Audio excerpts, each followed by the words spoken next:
Alerta! O banco de dados da Fundação é confidencial. Acesso de indivíduos não autorizados é estritamente proibido. Infratores serão rastreados, localizados e detidos. Dirija sua atenção ao som deste material enquanto analisamos sua identidade. Identidade confirmada. Obrigada pela sua cooperação. Número do item: SCP-2995. Classe de objeto: Ether. Procedimentos especiais de contenção. SCP-2995 está contido nas instalações da área e alojado em um cofre climatizado, construído em torno da anomalia. Esta caixa forte é isolada contra atividades sísmicas e protegida por 3 portas de aço reforçado. O acesso à caixa forte é proibido, exceto em caso de manutenção de emergência. Durante estas ocasiões, apenas um engenheiro portador da autorização 3/2995 pode entrar no cofre, e ele deve ser equipado com um colar de segurança de batracotoxina, que deve ser ativado em caso de quebra de protocolo. SCP-2995 está posicionado no centro das 3 instâncias de SCP-2995-1, que formam um triângulo equilátero ao seu redor. Este alinhamento deve ser mantido a qualquer custo. Os SCP-2995-1 devem ser mantidos a uma distância de exatamente 4,39 metros um do outro.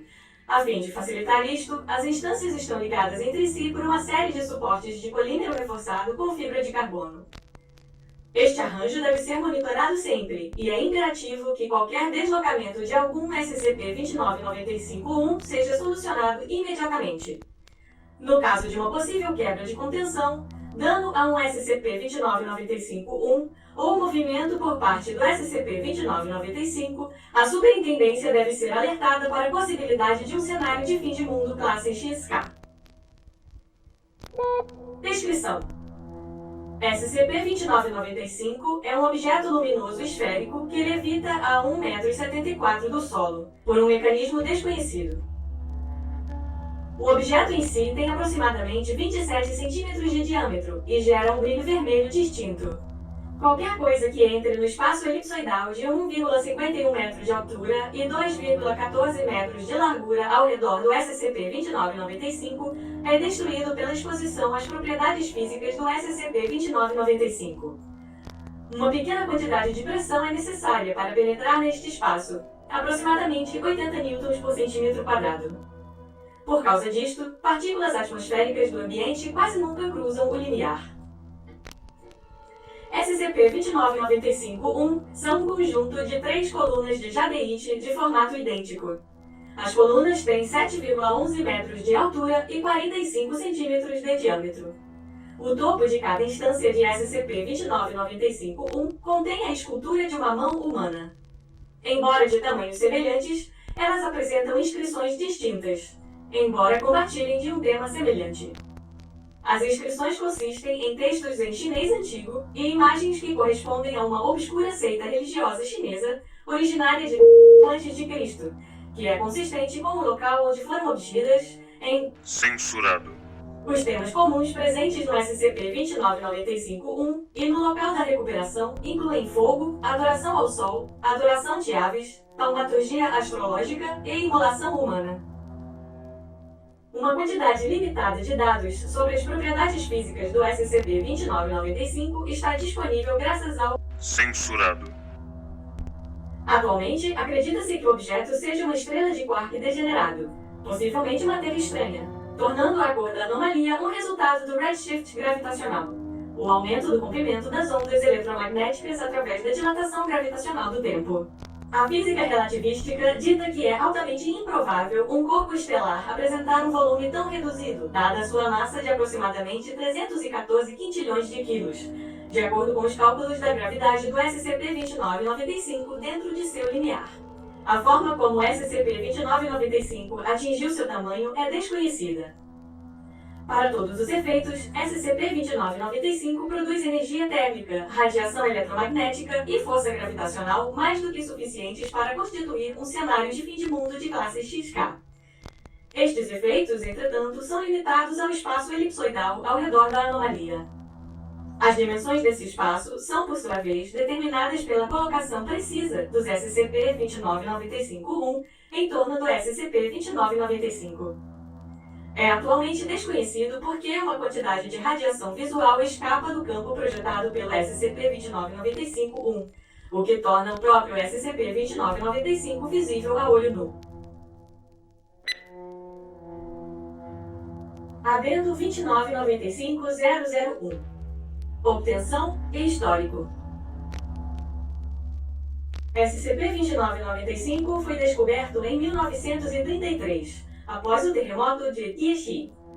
Embora a estrutura que suportava o SCP-2995-1 tenha sido aparentemente projetada para isolar o artefato contra atividade sísmica, a magnitude do terremoto e a proximidade do local causou uma pequena alteração na orientação das colunas.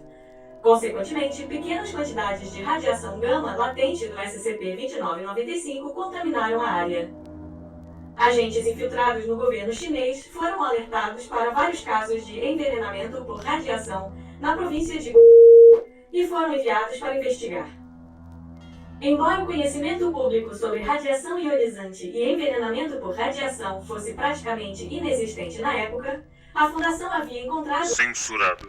Usando protótipos de trajes revestidos de chumbo, os agentes localizaram o SCP-2995 e realizaram uma avaliação inicial.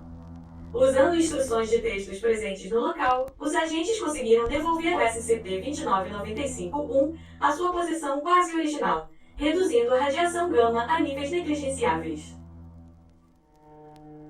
Após a estabilização inicial do artefato, foi realizada uma segunda avaliação abrangente, durante a qual foi descoberta a magnitude do objeto. A sede 62B foi construída com o único propósito de conter o SCP-2995, e o despovoamento sistemático das áreas circundantes foi realizado através da... Censurado. A contenção não encontrou mais dificuldades até 1937, durante a Segunda Guerra Sino-Japonesa. Embora a ocupação japonesa da China continental não se tenha estendido à região onde se localiza a sede 62B, a intervenção do governo chinês afetou severamente a capacidade da Fundação de manter a comunicação e o transporte de suprimentos para o local. Acredita-se que este fato fosse desconhecimento do Jin Qibang, ou Asas de Ouro, um grupo ocultista chinês. Evidências sugerem que a organização foi extinta em 1956, mas pode ter se reformado em Huo Jiji, ou Filhos da Tocha. O Jin Qibang tentou aproveitar-se da situação para fazer uma batida na sede 62B em de 1937. O ataque resultou na morte de 11 dos 17 funcionários da sede, mal restando pessoas suficientes para manter o funcionamento efetivo das instalações. Segue o relatório informal do incidente, elaborado por um dos seguranças da sede 62B, logo após o ataque.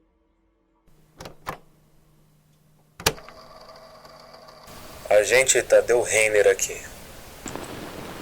Estamos 6. E apenas 2 de nós têm a autorização necessária para se aproximar da maldita coisa. Não que nenhuma dessas besteiras importe a esta altura. 5 deles apareceram durante a noite. Não sei patavina como eles passaram pelos nossos sistemas de monitoramento. Talvez alguma porcaria mágica. 2 deles estavam carregando um terceiro em algum tipo de coisa. Quando fizemos contato, o Paulo, o José e eu atiramos contra os pés deles. O Zé gritando para eles voltarem. Os 2 caras da frente, os que não estavam carregando o outro cara, estavam segurando tochas. Um deles pegou a sua tocha e atirou fogo no cara que estava sendo carregado. Provavelmente deveríamos ter atirado neles quando começaram a sair da linha. Mas ficamos chocados demais com toda aquela coisa de vamos tocar fogo em nós mesmos.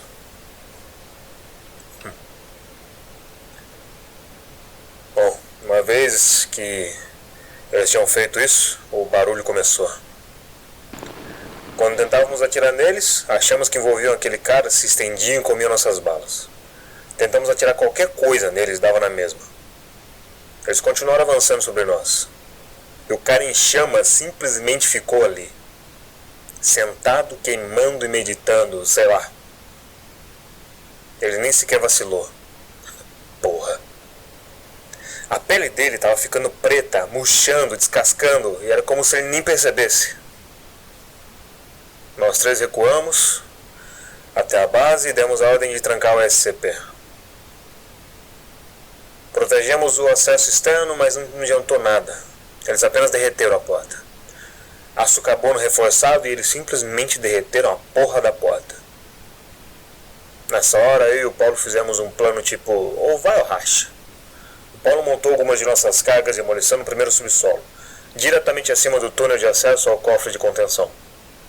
Eu e o Zé fizemos nosso melhor para garantir que os cultistas descessem por aquele caminho. Assim que tivemos contato visual, dei ordem para o Paulo explodir o chão e todo o túnel desmoronou, enterrando aqueles desgraçados em mais ou menos 1/3 da superestrutura do local.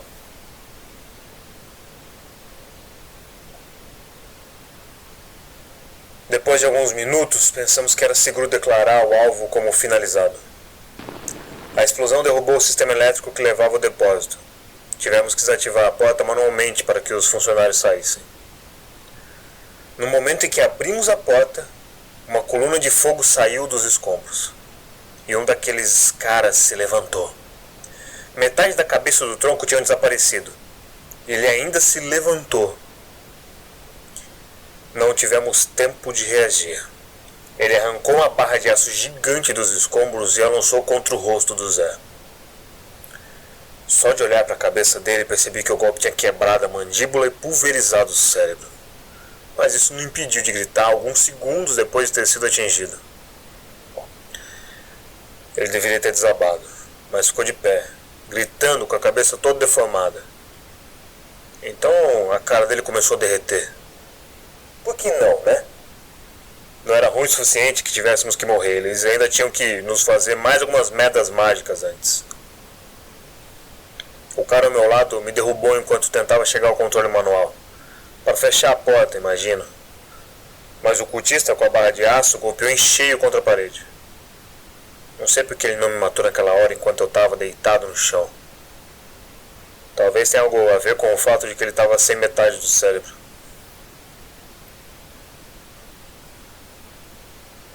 Eu também não sei como encontrei forças para me levantar. Olhei para cima e vi o Zé deitado sobre os escombros, a maior parte do seu rosto derretida e o único olho que restava me encarando. Ele piscou. Mesmo depois de toda essa fusarca, ele ainda estava vivo. Talvez ele pudesse finalmente morrer se eu matasse aquele cultista maldito ou se eu matasse o SCP. Não tinha certeza de qual era o meu plano ao me forçar a ficar de pé de novo. Mas eu me virei em direção ao depósito. O cultista estava de pé diante daquela bola brilhante e esticou a mão para ela. Ele estava tão fixado que nem percebeu quem me movia atrás dele. Eu me atirei com força total, jogando todo o meu peso contra ele. Ele tropeçou para frente, para cima da esfera. Quando bati no chão, eu vi sendo sugado para dentro da coisa, e seu corpo soltou um brilho muito forte quando ele desapareceu. Não consegui ver mais nada por alguns minutos, mas também não importava, porque eu nem me levantei e mal abri os olhos. Só lembro de acordar na enfermaria depois. Disseram que o Zé tinha morrido. Foi o único alívio que eu tive. Foi concluído que o supervisor adjunto da sede 62B em Xangai havia recebido aviso prévio em tempo adequado para se apropriar de segurança e recursos adicionais para o local antes da invasão japonesa. Isto não foi feito, e à luz do incidente, a superintendência transferiu imediatamente o controle das instalações para o Dr. Jeffrey Anborough e financiou sua reconstrução na área com a edição de Censurado. 2 outros ataques do Jin Chi-bang em 1940 e em 1946 tiveram sucesso significativamente reduzido. Não ocorreram mais ataques desde 1946. Adendo 2995002. Incidente 2995. Autorização 4/2995.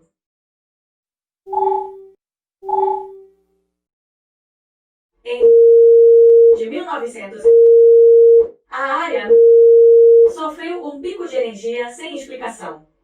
As salvaguardas preveniram falhas críticas, embora muitos dos sistemas tenham ficado offline por vários minutos. Após a sede ter retornado à funcionalidade plena, funcionários descobriram uma mensagem digital de uma fonte desconhecida na rede da sede. Dados corrompidos. Dados corrompidos. Meu pai veio de longe. Ele e seus 9 irmãos vieram através do cosmo, trazendo luz, calor, vida a muitos mundos. Era o dever e o prazer da vida deles. Um dia meu pai conheceu ela. Ela brilhava mais forte que qualquer outro no universo, e meu pai ficou extasiado com a sua beleza. Eles se apaixonaram. Meu pai estava mais feliz que jamais havia estado, mas os seus irmãos transbordaram de raiva e inveja. Eles estavam rancorosos porque ele havia encontrado o amor na vastidão infinita e eles não. Eles resolveram tomar sua felicidade. Meu pai e sua amada viajaram para um lugar onde nenhuma vida residia. Ele tomou o lugar da casca de semente que ali repousava e estendeu seus braços para uma das pedras presas em sua presença. Onde ele tocava, a vida florescia e a pedra tornou-se vicejante com seu calor. Por um longo tempo, meu pai e sua amada assistiram a vida crescer e se fortificar, alimentando a pedra da mesma forma que ele havia nutrido há muitos anteriormente. Finalmente, chegou o dia em que a vida dele teve olhos para enxergar o seu brilho e se deleitar com sua majestade. Por fim, chegou o dia em que a vida dele teve bocas para falar do meu pai e de seus presentes. Meu pai confeccionou uma forma mais apropriada para a terra de suas criaturas e desceu para o seu reino. Ele falou com eles em palavras simples, assim como eu estou falando com vocês agora. Eles ofereceram tudo o que tinham para ele em troca dos seus presentes, mas ele recusou. Meu pai era gentil, ele pediu apenas por seu amor e eles o deram para ele. Enquanto as criaturas davam amor para o meu pai, um tipo diferente de amor, aquele que existia entre ele e a minha mãe, me criou. Tornei-me aquilo que meu pai amava mais do que qualquer outra coisa no cosmos, incluindo as suas criaturas e irmãos. Foi então que seus irmãos decidiram levar a cabo seu plano.